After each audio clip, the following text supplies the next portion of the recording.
What is up? Today is November the 14th. I shot this buck 3 or 4 days ago, and we put him in the cooler. We had him hanging, knowing that we had a potential, if Dad shot his buck, Dagger, that we'd get a photo shoot. So now we can get them cleaned up and over to the processor, but it has been exciting 3 or 4 days to say the least.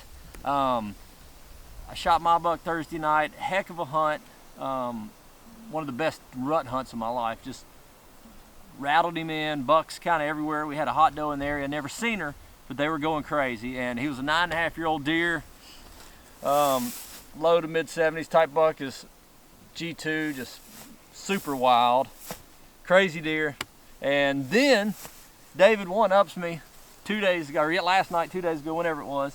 And on the same night, we're hunting Missouri with Cash, and Cash's deer is not here because it was shot in a CWD zone. We had to leave him down in Missouri till we get all the brain matter out or mounted. But he shot a nice 8-point.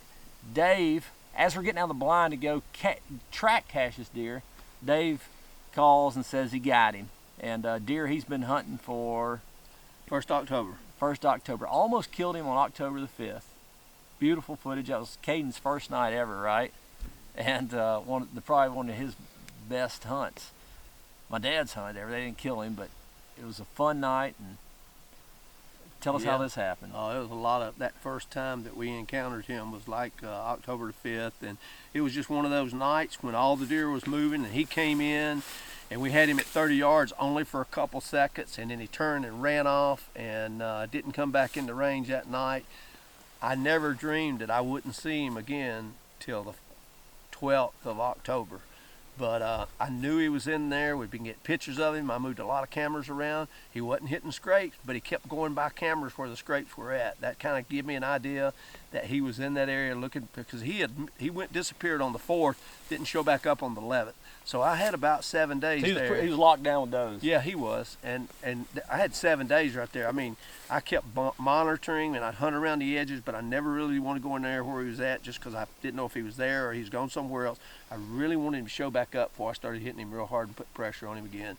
He showed up midday, and then that next night he was on 3 or 4 different cameras, and I knew it was time. I knew it was time, so we moved in there on him, and the good Lord sent him our way that night, and we made it count. So here we are with him. He's been a tough deer to hunt. He's got a big range, but it was a lot of fun. Yeah, he was. You can see why he was called Dagger. He was kind of a lot of people would watch this deer in the summertime. He's living in a big grass field, so I'd had a couple different people send me pics of him, and he's big deer, don't get me wrong, but in the summertime with the velvet on him, I mean, we were like, oh my gosh, that was immediately what set David into saying, this is my #1 target. And we went in there and planted late food plots. You know how dry it was anyway, so and those really did came the best. Those did the one did better than any of the others. It did. One of them didn't. The other one didn't even come up. It just so dry, no rain, but it worked out pretty good, at least for that first early season hunt that we had him on. But then after that, it kind of just went to nothing because the deer kept hitting them so hard.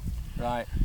And it's, we feel like we're kind of on the back end of lockdown. I know a lot of my cameras in Illinois where we're about to head, the big bucks have freed up. And here last night, I'd say we had as many big deer kind of looking on their feet last night in daylight as I've seen all year. So we feel like we're kind of not necessarily getting out of that lockdown on all the bucks, but a lot of them, more of them are definitely in the past week. But if I still had a tag, what I would be doing, and they were moving good this morning, but just kind of looking around and things we were doing. We seen some on the road, but yesterday, midday, the last few days, if I had a buck tag, I'd be hunting at midday, and then that last couple hours. Yeah, the first hour or two has been the slowest on cameras and basically on what we've been seeing.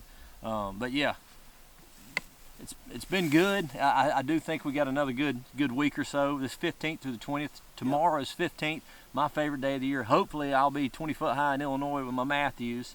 And then the gun season in Illinois this weekend. So we got more to come. Gavin's already working on this footage. This buck right here will soon be on our YouTube channel.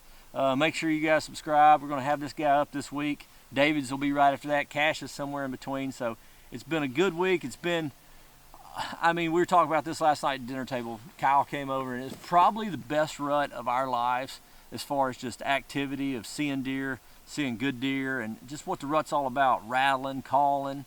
just what you think about all year when you're doing the food plots, when you're shed hunting, when you're running cameras in 100-degree weather. You think about magical November, and that's what we've got to experience the last week or so. And honestly, it's one of the reasons I don't hunt too hard in 1st of October, because I want to be able to hunt, you know, these deer in November. So it's been a special time. We've had a lot of fun, and when we get opportunity like this to sit down, take pics of both deer, we try to enjoy it in and reminisce and tell the stories, because they go by too fast, and honestly, they don't come around often as you like. And one thing I would say here that maybe you could put in your diary that you could look at later was, you always wonder how the deer going to act with that full moon. And I think the moon was full on the 8th. The activity was great, 5th, 6th, and 7th. Remember the mornings we had in the hardwood, how good they were.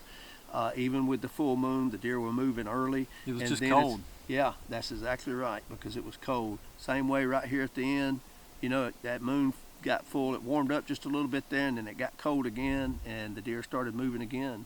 So that weather definitely had the biggest effect on it. Weather trumps the moon, and honestly, it just got to 38 degrees. We just checked our phone, and that's the warmest it's been since the morning before I killed this deer. It started falling hard, and this is probably going to be one of the warmest days. It's going to snow tonight that we're going to see for the next week. So we're getting unbelievable weather.